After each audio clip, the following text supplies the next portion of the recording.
வணக்கம். செல்வகுமாரின் மாலை வானிலை ஆய்வறிக்கை. அதிகாரப்பூர்வ வானிலை அறிக்கைக்கு இந்திய வானிலை ஆராய்ச்சித்துறை அறிக்கையை பார்க்கவும். 2026 மார்ச் 24 செவ்வாய்க்கிழமை மாலை நிலவர ஆய்வறிக்கை. உயரழுத்தம் வங்கக்கடலிலும் அரபிக்கடலிலும் ஆக்கிரமித்திருக்கிறது. இருவேறு உயரழுத்தங்கள். வங்கக்கடல் உயரழுத்தம் கிழக்கு காற்று மேற்கு நோக்கி அனுப்ப, அரபிக்கடல் உயரழுத்தம் அரபு நாடுகள் நோக்கி அனுப்ப, இருவேறு உயரழுத்தங்கள் இரவில் குளிரையும் பகலில் அனல் வெயிலையும் கொடுக்கிறது. இன்றைக்கு அதிகபட்ச வெப்பம் மதுரையில் அதிகபட்சமாக 100 டிகிரி ஃபாரன்ஹீட்டை தொட்டிருக்கிறது. 38 டிகிரி செல்சியஸ் மதுரை விமான நிலையம் அடைந்திருக்கிறது.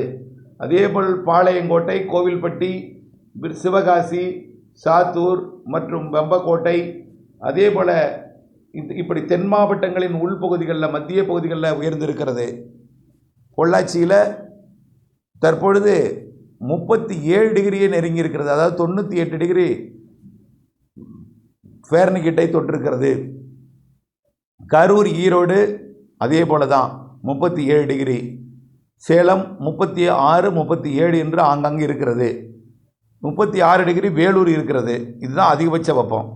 38 என்பது 100, 37 என்பது 98.6, 36 என்பது 96.8. இதுதான் வெப்பம். இதுதான் அதிகபட்ச வெப்பம் பதிவாயிருக்கு. மதுரை விமான நிலையம் 100 டிகிரியை தொட்டிருக்கு. வரக்கூடிய நாட்களில் பாளையங்கோட்டை, கோவில்பட்டி, சிவகாசி, விருதுநகர், மதுரை, பொள்ளாச்சி, தாராபுரம், உடுமலைப்பேட்டை, வெள்ளக்கோயில், பொங்கலூர், குண்டடம், பல்லடம், காங்கேயம், கரூர், தென்னிலை, ஈரோடு எல்லாமே 100 டிகிரியை தொட்டுரும். எப்போ? வியாழக்கிழமை. வெள்ளிக்கிழமை பொள்ளாச்சி 102 எட்டும் என்று எதிர்பார்க்கப்படுகிறது. 104 எதிர்பார்த்தோம், ஆனால் 102 உறுதி. அதாவது 39 டிகிரி செல்சியஸ் வெப்பம் பொள்ளாச்சியில் எட்டும். வரக்கூடிய வெள்ளி சனி தான் உச்சபட்ச வெப்பம். உச்சபட்ச வெப்பம் மதுரையில் 100 டிகிரியாகவும், 102 டிகிரியாக பொள்ளாச்சியும், 100 டிகிரியாக ஈரோடு, கரூரும், சேலமும் இருக்கும். பெரும்பாலான இடங்களில் 100 டிகிரி பதிவாகும். வெள்ளியும் சனியும், வெள்ளிக்கிழமை, சனிக்கிழமை. பிறகு 28ஆம் தேதி வரைக்கும் இந்த வெப்பம் உயர்ந்தே இருக்கும். 29ஆம் தேதி அப்படியே 1 டிகிரி குறையும், 100ஆக மாறும். 30ஆம் தேதி 98ஆக குறையும் ஃபாரன்ஹீட்டில். அதாவது 37 டிகிரி செல்சியஸாக குறையும். அடுத்தது, அதாவது 100 டிகிரி என்பது 98.6ஆக குறையும். வரக்கூடிய ஞாயிற்றுக்கிழமைக்கு பிறகு கேரள, கர்நாடகாவிலே ஆங்காங்கே இடி மின்னல் மழை தொடங்கும். 30, 31, 29 எதிர்பார்த்தோம். 30, 31 மற்றும் ஏப்ரல் 1, 2, 3 ஆகிய தேதிகளில் கேரள, கர்நாடக பகுதிகளில் இடிமின்னல் மழைப்பொழிவு ஆங்காங்கே கொடுக்க தொடங்கும்.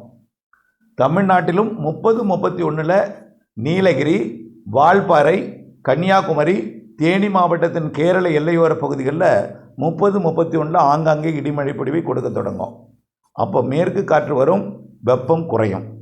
அப்போ சனிக்கிழமைக்கு பிறகு பொள்ளாச்சி உள்ளிட்ட கணவாய் பகுதிகளில் வெப்பம் குறையும். உள்ளே தொடர்ந்து அதே வெப்பம் நீடிக்கும். அதாவது ஈரோடு கொஞ்சம் கூடும். பொள்ளாச்சியில் இருந்தது அடுத்து ஈரோடு, கரூர் கூடும். மதுரையில் தொடர்ந்து அதே வெப்பம் இருக்கும். ஆனால் உச்சபட்ச வெப்பம் புதனுக்கு பிறகு வியாழன், வெள்ளி, சனி தான் அதிகபட்ச வெப்பமாக பதிவாகும். அதற்கு பிறகு குறைய தொடங்கும்.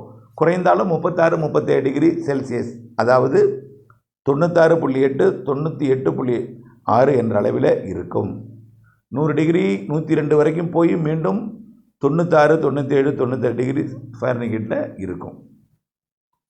தமிழ்நாட்டை பொறுத்த வரைக்கும் கிழக்கு காற்றை ஏற்றக்கூடிய காற்றழுத்த தாழ்வு நிலை, காற்று சுழற்சி வரக்கூடிய 3ஆம் தேதிக்கு பிறகு 5லிருந்து 10ஆம் தேதி வரை தமிழ்நாட்டின் கிழக்கு காற்றை ஏற்றி மழைப்பொழிவை பெரும்பாலான மாவட்டங்களுக்கு, தென் மாவட்டங்களுக்கும் ஏற்கனவே நம்ம தென் மாவட்டங்கள் உறுதி செய்யல கால அறிக்கையில். வட உள் மாவட்டங்கள், வடகடலோரம், கர்நாடகா, ஆந்திர, கேரள எல்லையோரம் தான் இன்றைக்கு நேற்று முந்தின அறிக்கையில் என்ன சொல்லியிருந்தோம்? கேரள எல்லையோரத்துக்கு மட்டும் இருக்குன்னு சொல்லியிருந்தோம். கொஞ்சம் கர்நாடக எல்லையோரம் சொல்லியிருந்தோம். ஆந்திர எல்லையோரம் சொல்லியிருந்தோம். அப்புறம் அடுத்த நாள் என்ன சொல்லியிருந்தோம்? வடவுள் மாவட்டங்களுக்கு சொல்லியிருந்தோம். இன்றைக்கு உள் மாவட்டங்கள் டெல்டா மாவட்டங்களுக்கும் சொல்லியிருந்தோம். தென் மாவட்டங்களுக்கு சந்தேகமாக இருந்துச்சு. தென் மாவட்டங்களுக்கும் மழை தருவதற்கு சாதகம் இருக்குது. ஏப்ரல் 5 10 ஏதேனும் ஓரிரு நாள் தான், ஒதுக்கி ஆங்காங்கே 5 10 வரை தமிழ்நாட்டுக்கு மழை. ஆனால் ஒவ்வொரு ஊருக்கும் ஏதாவது ஒரு நாள் அல்லது 2 நாள் மழைப்பொழிவை கொடுக்கும்.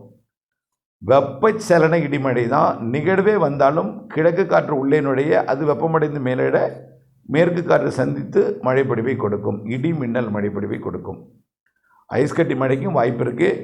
ரொம்ப கடந்த வாரம் பெய்தது போல் பெருசாக பெய்யாது. கேரளா கர்நாடகாவிற்கு கண்டிப்பாக ஐஸ்கட்டி மழை இருக்குது, ஆலங்கட்டி மழை. தமிழ்நாட்டிற்கு கர்நாடக எல்லையோர ஆந்திர எல்லையோர கர்நாடக எல்லையோர கேரள எல்லையோர மாவட்டங்களில் ஆங்காங்கே இருக்கும். கண்டிப்பாக கர்நாடக எல்லையோர மாவட்டங்களில் ஐஸ்கட்டி மழை இருக்கும். அது குறைந்த பரப்பில் 30, 31 மற்றும் ஏப்ரல் 1, 2 தேதிகளில் இருக்கும். கொஞ்சம் கூடுதல் பரப்பில் மழை எல்லா மாவட்டங்களுக்கும் ஆங்காங்கே ஒதுக்கினா 5ஆம் தேதியிலிருந்து 10ஆம் தேதி வரை தெரிகிறது. புதிய காற்று சுழற்சி தமிழ்நாட்டு அதாவது இலங்கை நெருங்கி கிழக்கு காற்றை ஏற்றப் போகிறது, அப்படி தான் சொல்லலாம். அதுக்கு அடுத்தபடியாக ஏப்ரலில் மேலும் நிகழ்வுகள் இருக்குங்க. வெயில் ஒரு 3 நாள் 4 நாள் கூடும். பிறகு மீண்டும் கிழக்கு காற்றை கொண்டு வரக்கூடிய சிஸ்டம் வரும், குறையும், இடிமழை வரும், எல்லாமே மாறி மாறி இருக்கும். ஏப்ரலில் இப்போ 10ஆம் தேதி வரை நம்ம 5 10 வரை எதிர்பார்க்குறோம். மீண்டும் 10க்கு மேலே ஒரு 5 நாள் வெயில் கூடும். மீண்டும் 3ஆவது வாரத்தின் பிற்பகுதி 4ஆவது வாரத்தில் முற்பகுதியில் அதாவது 19ஆம் தேதி 20ஆம் தேதி வாக்கில் மீண்டும் இடிமழை வரும். பிறகு இறுதி வாரத்தில் கொஞ்சம் வெப்பம் கூட மீண்டும் அதில் இடிமழை இருக்கும். இப்படி அதில் வலுவான நிகழ்வு மாத இறுதி ஏப்ரல் இறுதி வாரத்தில் இருக்குது. அடுத்தபடியாக மே மாதத்தின் இறுதி வாரம் கண்டிப்பாக வலுவான நிகழ்வு அரபிக்கடலில் இருக்குது. மே மாத இறுதி வாரம், மே மாத இறுதி நாட்களில் தென்மேற்கு பருவமழை தொடங்கும்னு ஏற்கனவே சொல்லியிருக்கிறோம். கேரளாவில் கோடை மழையை கொடுக்கக்கூடிய காற்று சுழற்சிகள் நிச்சயமாக மே 15ஆம் தேதி வரை நல்லா இருக்குது. அதுக்கப்புறம் தென்மேற்கு பருவமழையை கொடுக்கக்கூடிய நிகழ்வு எல்லாம் சாதகமாகி அரபிக்கடல் சிஸ்டம் உருவாகி கேரளாவில் கூடுதல் இடிமழை பிடிப்பை மே இறுதி வாரத்தில் அது 20ஆம் தேதிக்கு மேலே நல்ல ஒரு வலுவான நிகழ்வால் கொடுக்க தொடங்கும். இதெல்லாம் நம்ம ஏற்கனவே சொன்னதில் எந்த மாற்றமும் இல்லை. இப்பொழுதைக்கு தலைப்புச் செய்தி என்னென்னா, வெயில் தான் வரக்கூடிய சனிக்கிழமை வரைக்கும். ஞாயிற்றுக்கிழமைக்கு அப்புறம் மேற்கு மாவட்டங்கள் வெயில் குறையும். கேரளா கர்நாடகாவில் ஆங்காங்கே மழை இருக்கும், இடிமழை. அதுக்கப்புறம் 5ஆம் தேதிக்கு அப்புறம் தான் தமிழ்நாட்டில் கொஞ்சம் ஆங்காங்கே எல்லா மாவட்டங்களுக்கும் மழைப்பொழிவு கொடுப்பதற்கு மாலை இரவு நள்ளிரவு அதிகாலை நேரம் மழைப்பொழிவு கொடுப்பதற்கு சாதகம் இருக்குது. இணைந்திருங்கள் அப்டேட்ஸுடன். நன்றி.